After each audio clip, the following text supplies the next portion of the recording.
Hi everybody, welcome back once again to the home of rare and exciting guns, Eastfield Gunroom, with me, your host, Matthew Morgan. Today we have got something absolutely spectacular. This is one of, we believe, only 7 that were ever imported here into the UK. Before that though, I just want to thank you all for liking and subscribing to the channel. If you do enjoy the videos, do give us a like. Do hit subscribe because we do appreciate your support. Today's video is proudly sponsored by the British Shooting Show. We will be there in February, so we look forward to seeing you all on the Eastfield Gunroom stand. Right, now then, as everybody knows, I am a massive Miroku fan. It has been requested dozens of times over the last 2 years since we started this channel, 2.5 years, for me to review a Miroku side-by-side. I have searched high and low. I've not been able to find the model I wanted or the condition that I wanted.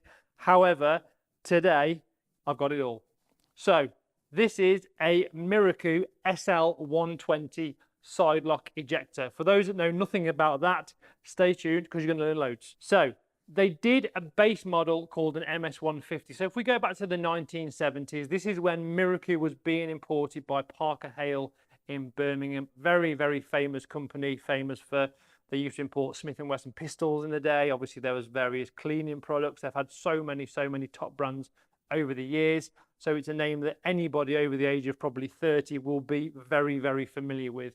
So back in the 1970s, via a guy called Eric Nellis, who sadly is no longer with us, Miroku were imported into the UK and they were extremely popular. Now, this gun dates from about 1978 or 79 and was one of a very small number of premium grade Sidelock side-by-sides that Miroku manufactured and imported into the UK via Parker Hale. What makes this gun even more ridiculously rare is it's a single trigger version.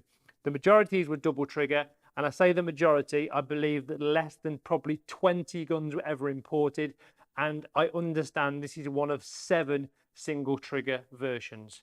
How rare is that?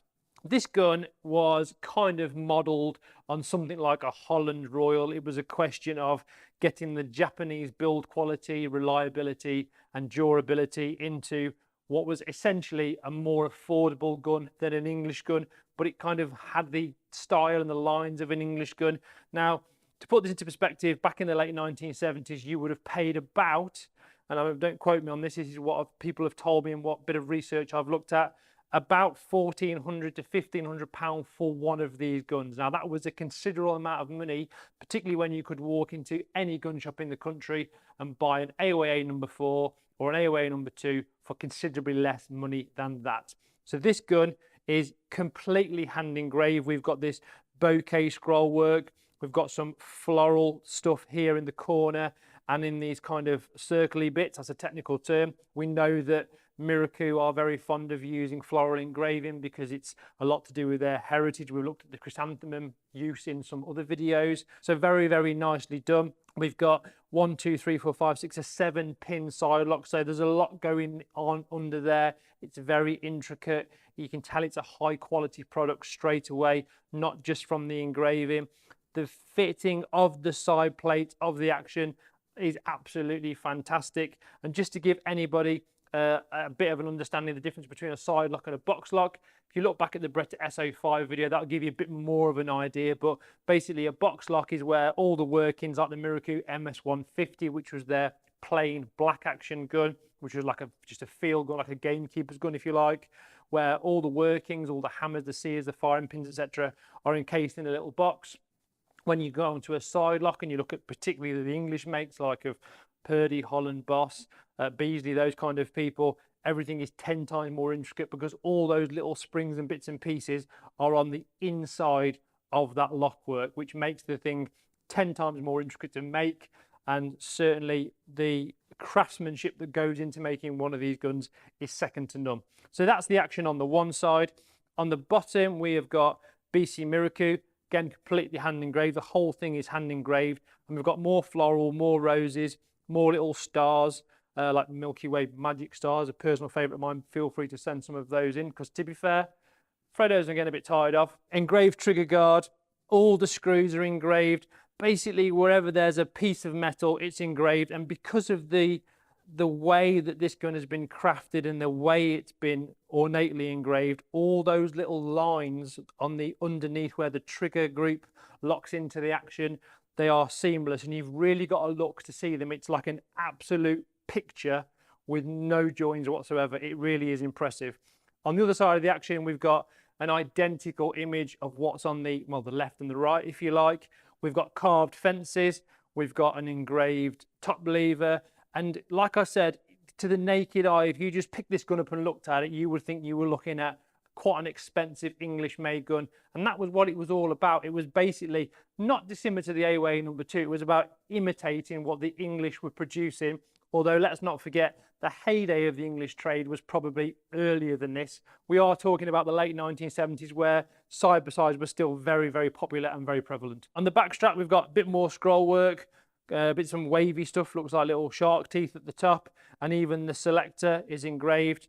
Auto safety, as you'd expect, because this is a game gun. So not only is this a single trigger, but it's also a selective single trigger, so you can decide which barrel you want to fire first.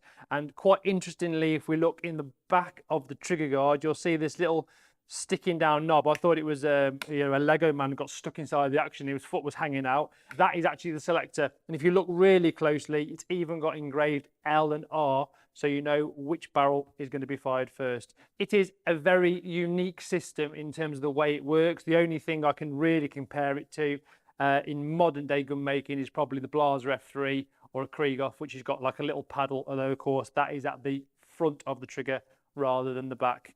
We've got an English straight hand stock, and because of that we've got a full length trigger guard, completely engraved again, engraved screws, nicely blued furniture, and we've got the serial number just in between the two parts of those engraved bits. So talking about the stock, we have got this fabulously figured piece of, I would imagine from the time, French walnut, certainly European.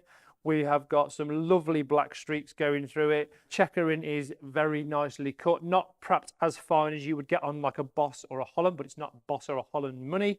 Dropper points, and we've got a vacant oval. The checkering goes right into a point just above the oval. And what's interesting with this gun is you can usually tell whether a gun has been refinished, refettled, particularly with a Sidelock, by the amount of wood that protrudes around the outside of the lock plates. Now, looking at this and how proud it is and how uniform it is on either side, I would say this gun probably never been refinished from new. But again, that's only an assumption that I'm making based on what I can see. On the back end of it, we've got a 14 1/4, which again, the time was kind of normal, 14 1/4, 14 3/8, because side-by-sides did tend to be slightly shorter in the stock. We've got a fully checkered butt plate, so no horrible pads or anything, and I think it looks very, very elegant by having that stock that finished that way. This gun is right-hand cast. There's not a great deal of cast on it, to be fair, but again, being a side-by-side, they are quite easy to bend depending on the shooter's gun fit requirements. And that is the great thing about side-by-sides. They are easier to bend than a conventional modern over and under. The stock dimensions on this gun aren't actually that bad. We could bend them up a little bit higher, which is what I would do if I was going to shoot it myself, but certainly not as low as a lot of English guns from the period and even before. Onto the forend, and we have got a traditional push-button forend, which again, copied from the kind of English design.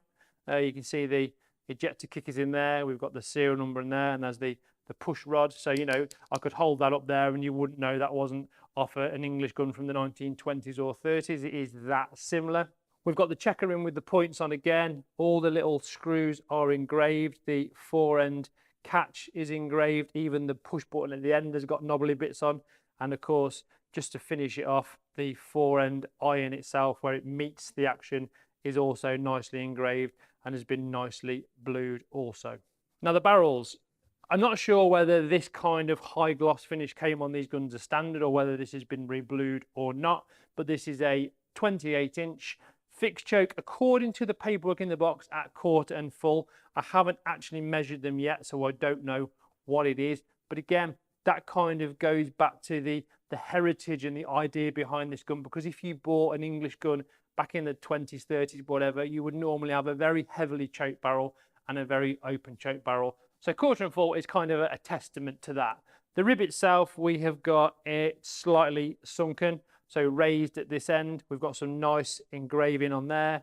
we have got the words, as you would expect, Miroku Firearms Manufacturing Co., Kochi, Japan. And this gun is 2 3/4 inch chambers, because remember, back in the late 1970s, a lot of guns would have been 2 3/4 inch chambers, whereas traditional English guns are usually 2.5 inch chambers.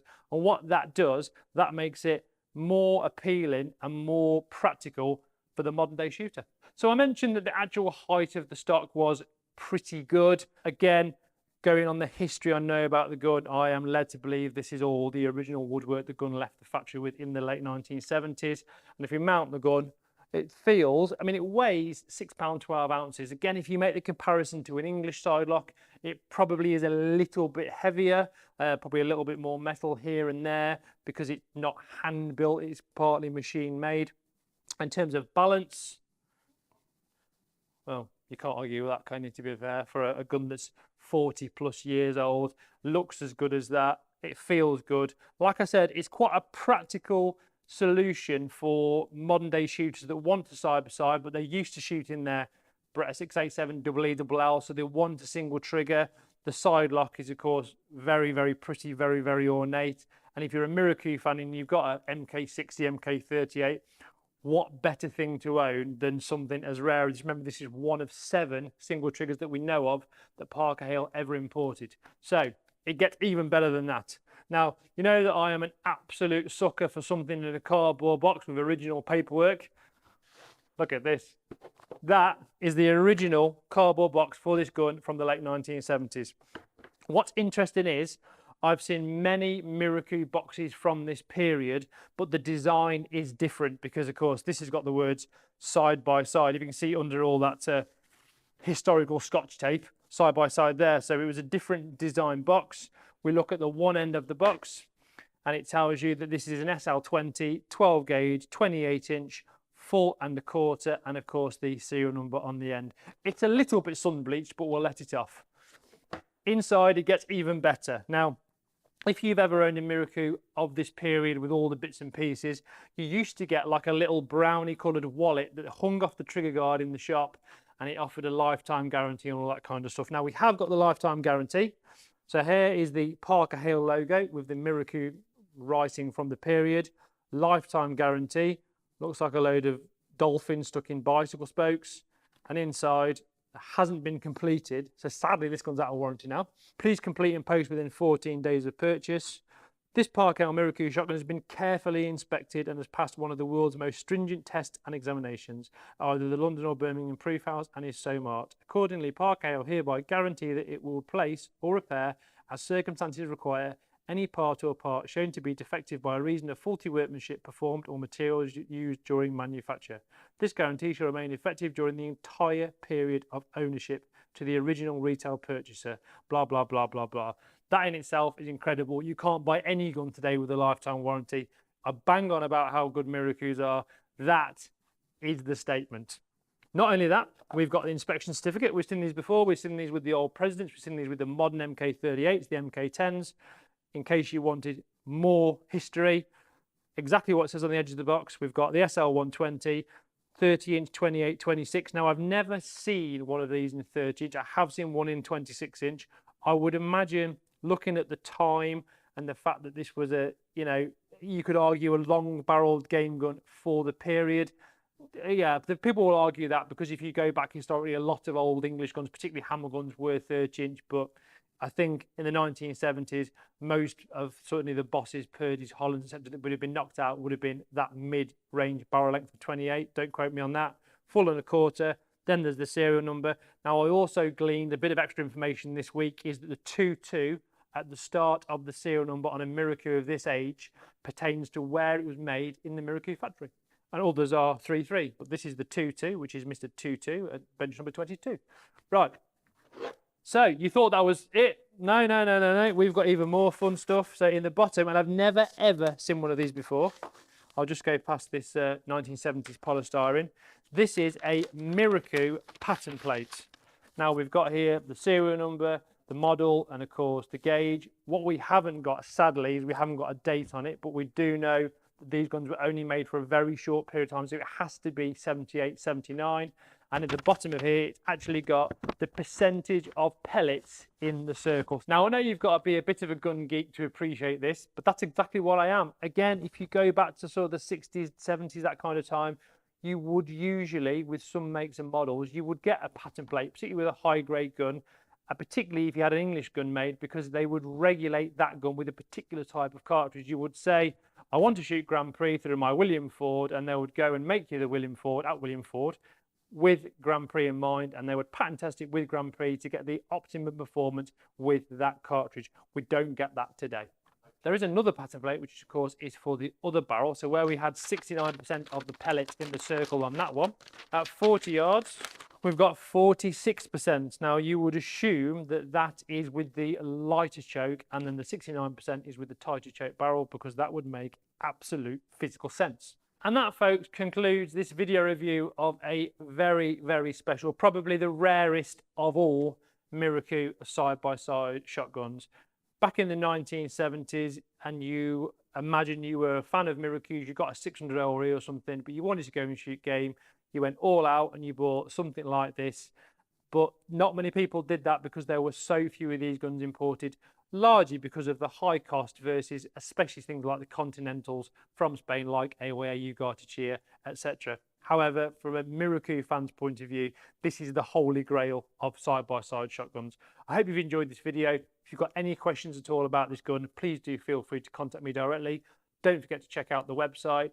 If you have enjoyed this video and you have looked at me and thought, why is he wafting around those bits of old paper, please tune in next week, hit like, hit subscribe, because we do appreciate your support. This video, as ever, is proudly sponsored by the British Shooting Show, and from me, and again, another super, super rare gun here at Eastfield Gunroom. I'll see you next time.